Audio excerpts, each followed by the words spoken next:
Este domingo vamos a concluir este ciclo que hemos iniciado hace un par de semanas sobre el lado oscuro del dinero. Y antes de entrar directamente en la conferencia y en el tema de hoy, es evidente que, digamos, todos estamos muy interesados en esto y seguramente que este tema va a seguir dando que hablar. Se está produciendo una revelación, una información a toda la gente que quiera saberlo sobre esta situación. Esta frase y esta pregunta con la cual iniciamos nuestra conferencia es una pregunta muy profunda. ¿Los bancos prestan dinero? Quizás esa sea tu cultura, tu creencia. Quizás tú que estás en cualquier país del mundo y quizás has tomado alguna vez un préstamo bancario o sabes la operativa de los bancos, tú piensas que los bancos prestan dinero. Pero si ya has tenido oportunidad de escuchar las dos conferencias anteriores, sabes que los bancos no prestan dinero, sino que lo que los bancos prestan es crédito, es nada. Ellos cuando te dan un préstamo no te dan dinero, porque crean el crédito sobre el mismo crédito. Por lo tanto, esta pregunta que parece simple de responder, ¿los bancos prestan dinero? Sí, claro, los bancos prestan dinero. Bueno, después de este ciclo de conferencias y de toda la información que vas a recibir, te va a dar una nueva respuesta. Los bancos no prestan dinero, solamente en el comienzo o quizás nunca prestaron dinero. La realidad es que los bancos prestan deuda y por eso la sociedad se ha endeudado absolutamente. Y esta frase de Lord Acton, Lord Jefe de la Justicia de Inglaterra en 1875, dice que la batalla que se ha filtrado bajo los siglos, no desde el año pasado ni desde el siglo pasado, sino bajo los siglos, y que tendrá que ser luchada más pronto o más tarde, es la gente versus los bancos. Espero que este ciclo de conferencias te ayude a comprender cosas básicas, que entiendas por qué nunca se podrán pagar todas las deudas. ¿Te llama la atención que toda la sociedad está endeudada? La intención es que entiendas cómo es que se endeudaron los gobiernos, por qué no se pueden pagar las deudas a nivel general. Estamos hablando de las sociedades, las ciudades, los municipios, las familias, cómo es que los bancos llegan finalmente a quedarse con todo. Que comprendas que el dinero es un instrumento de dominación. Es interesante que si bien se sabe cuándo comenzó a existir el dinero, no se sabe quién lo creó. Se pierden los orígenes de la historia, en un hecho que también ha quedado oculto intencionadamente. Espero que comprendas que la Reserva Federal es el gran instrumento de dominación moderno y que es el dinero el verdadero instrumento de control sobre los gobiernos y las naciones. Quizás tú creías que era el poder militar, el poder político. No, esos son aspectos secundarios, porque en realidad el gran instrumento de dominación fue así pensado desde el principio, es el dinero, y quiero ayudarte en estas conferencias a que tengas una comprensión profunda. Pero fundamentalmente, deseo que en función de esta información y de todo lo que te quiero proveer, tú sepas cómo enfrentar los tiempos que vienen, qué hacer de aquí en adelante, cómo prepararse para cuando ya no exista más el dinero y cuáles son las acciones posibles. Solo el tiempo, y no faltará mucho tiempo porque en los próximos 4 años tú vas a ver cosas increíbles, extraordinarias, que ni siquiera puedes imaginarla, te ayude esta información a prepararte para ese tiempo. Repasando un poquito lo que hablamos la semana anterior, habíamos comenzado hablando del momento de la historia en que nacían los cheques, luego hablamos también acerca del momento en que nacieron los billetes como instrumentos de pago. Recuerdas que originalmente el orfebre, que estamos utilizando como un personaje de ficción, que acuñó las primeras monedas de oro, que luego las comenzó a recibir en depósito para de ese modo facilitarle la tarea a la gente, comenzó a extender notas que se denominaron cheques. Y un día, bueno, en la ficción que hicimos, tarde, una noche, los orfebres tuvieron otra reunión porque ya se habían unido, secreta, y Fabián les reveló un nuevo plan. Fabián es este orfebre que nos sirve de guía en esta historia que hemos construido, que no es mía, que ya existía de antes, que yo la he tomado de un trabajo extraordinario que se llama Quiero la Tierra más un 5%, ebook que tienes en la página web que hemos creado para esto, y les reveló un nuevo plan.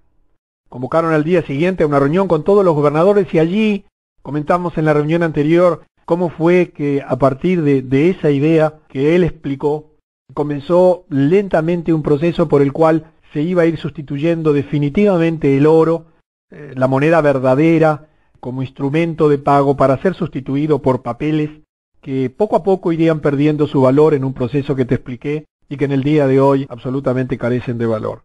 Aprendimos también que los bancos prestan 9 veces lo que reciben, pero en realidad eso fue hasta cierto tiempo, porque ya hace algunas décadas que se han eliminado las restricciones y hoy los bancos prestan no 9 veces, sino muchísimas veces el dinero que reciben. Es decir, que la gente creía que cuando el banco presta dinero es porque recibe 10 pesos y presta 10 pesos y hasta allí puede prestar. No, eso se fue haciendo cada vez más elástico hasta que llegó un momento en que los bancos comenzaron a prestar 9 veces, o sea que por cada 10 que recibían podían prestar 90 más, debido a cómo fue jugando este papel, este trabajo de recibir dinero de terceros y saber que solamente se les reclamaba nada más que un 10%, o una de cada 10 personas iba al banco a reclamar, y eso nos llevó a entender que los bancos no ganan la diferencia entre el porcentaje de interés que cobran y el porcentaje de interés que pagan, sino que los bancos tienen lo que se denomina, y hablábamos la vez anterior, el spread, es decir, esa diferencia de comercialización, de ganancia entre lo que cobran por el dinero que prestan y lo que pagan por el dinero que reciben. Unas cifras que en este momento son de varias decenas de miles de veces porcentuales. Las cifras son realmente asombrosas, porque en realidad el banco hoy está prestando nada más que deuda y entonces ya no tienen límites. Y hay una precisión importante que hacemos. Cuando hablamos de bancos, no estamos hablando tanto del pequeño banco de tu ciudad o de tu país, sino que estamos hablando de los bancos centrales, particularmente de la Reserva Federal, del Banco Central Europeo, de las principales instituciones financieras del mundo, que son las que manejan y las que emiten el verdadero dinero. En la web vas a tener un reportaje a Ramiro Cortés, que yo te pido que lo escuches con atención, porque él allí explica perfectamente cómo es el mecanismo por el cual se produce este método, por el cual las personas y los bancos no pueden imprimir dinero verdadero si no tienen la contrapartida de dólares. En fin, es una historia compleja técnicamente que en ese audio está muy bien explicado. Así que esa precisión es importante. Estamos hablando de los bancos principales, que son los que verdaderamente emiten la moneda con la que funciona el mundo, que es el dólar. En determinado momento el sistema había crecido, ya algunas personas habían comenzado a darse cuenta de que esto estaba mal planteado, y entonces comenzó todo un proceso de ocultar el fraude, nació la economía financiera y el concepto de credibilidad. Obviamente, este mundo está en crisis financieramente porque se ha perdido la credibilidad. La gente ya comprende que la moneda no tiene valor. Mucha gente ya se dio cuenta que los Estados Unidos tienen una deuda absolutamente colosal, impagable, que cuando tú tienes un dólar lo único que tienes es un papel pintado, que se sustenta en un sistema que ya colapsó, pero que se mantiene porque hay interés en mantenerlo, pero que tarde o temprano va a ser soltado cuando el sistema continúe. Explicábamos también por qué hay una constante alza de precios, cómo en el esfuerzo de pagar los intereses que nunca se habían creado como moneda, como valor real, comenzó un proceso perverso por el cual es imposible evitar el alza de precios. El alza de precios es continua en tu sociedad y en el mundo entero, simplemente porque hay un esfuerzo constante de la sociedad por pagar lo imposible, por pagar el interés.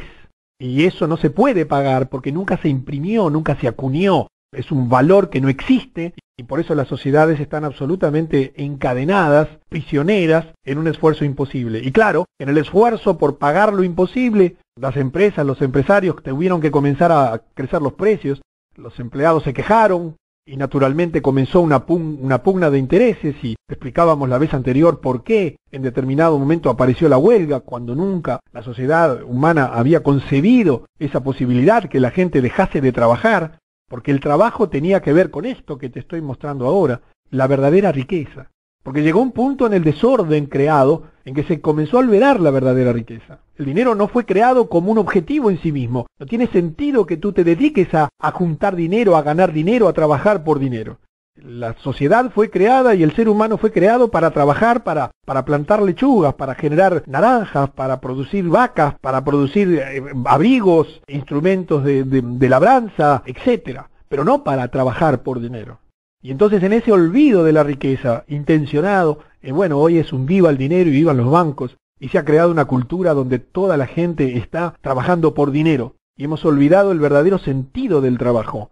Y eso ha traído consecuencias funestas sobre las personas, donde la mayor parte de las personas, en lugar de vivir para trabajar, deberían trabajar para vivir. Se ha cambiado la naturaleza de las cosas. Originalmente el trabajo era una parte de la vida. Las personas trabajaban para generar la verdadera riqueza, el alimento, el abrigo, pero hoy las personas viven para trabajar. Y en lugar de tener un trabajo para insertarlo en la vida, tenemos una vida insertada en el trabajo. Y cuando nuestro hijo tiene 18 años o comienza a trabajar allí promedialmente, en lugar de decirle, hijo, ¿qué vida quieres construir? Para luego elegir el trabajo, hacemos absolutamente al revés. Y entonces allí la persona sale a buscar un trabajo en lugar de a buscar una vida. Y eso es parte de esta trampa diabólica que se ha creado a lo largo de los siglos. Y claro, la sociedad se complicó y veíamos en la semana anterior cómo aparecieron los fondos de beneficencia, necesidad de comenzar a ayudar a la gente que comenzaba a tener dinero en esa carrera frenética por intentar pagar lo imposible, tal como lo explicamos en la historia anterior, que tú puedes después ver en las grabaciones de las conferencias y en el ebook que podrás descargar. Y esos fondos de beneficencia, donde se comenzaron a agregar seguros de desempleo y demás, hicieron que el gobierno comenzase a tener que tomar tareas que hasta ese momento lo desempeñaban las personas. El gobierno, hasta que este problema comenzó, se dedicaba simplemente a regular las relaciones para que no hubiera abusos, pero nadie imaginaba que el gobierno se iba a encargar de cosas como la salud de las personas o la educación de las personas o ocuparse de cuando una persona no tenía trabajo, porque eso no existía antes. El interés que había oculto detrás de todo esto hizo comenzar a crecer el costo y el tamaño de los gobiernos, y allí aparecieron los empleados públicos, y llegó un punto en que los gobiernos tuvieron hasta que comenzar a crear impuestos y a endeudarse para poder financiar sus actividades, y hoy tenemos estados y gobiernos absolutamente desproporcionados a las necesidades de las personas, que invaden nuestras vidas, donde hemos desordenado la sociedad, o nos han, mejor dicho, desordenado la sociedad, sintiendo que nosotros somos prisioneros de un sistema que no entendemos ni siquiera cómo funciona. Y hasta allí habíamos llegado, en un momento de gran dificultad, donde, bueno, las cosas habían comenzado a complicarse. Entonces los gobernantes, desesperados ya por las dificultades, comenzaron a buscar soluciones. Y allí, claro, aparecía siempre Fabián, el dueño del dinero, aquel que tenía soluciones para todo, que ya era respetado, que ya tenía la riqueza acumulada a lo largo de siglos. Y entonces este orfebre, este Fabián, este conjunto de personas que habían iniciado esto muchos siglos atrás, que transferían en sus familias por generaciones y generaciones que llegan hasta nuestros días, les propuso una solución. Y aquí ya entramos en el tema de esta última tercera conferencia. Bien, dijo él, la única manera de balancear las cosas es tomar el exceso de riqueza de los ricos y darla a los pobres. Introduzcan un sistema de impuestos. Cuanto más un hombre tiene, más debe pagar. ¿Te suena conocido? Quizás en tu país hace tiempo que existe esto.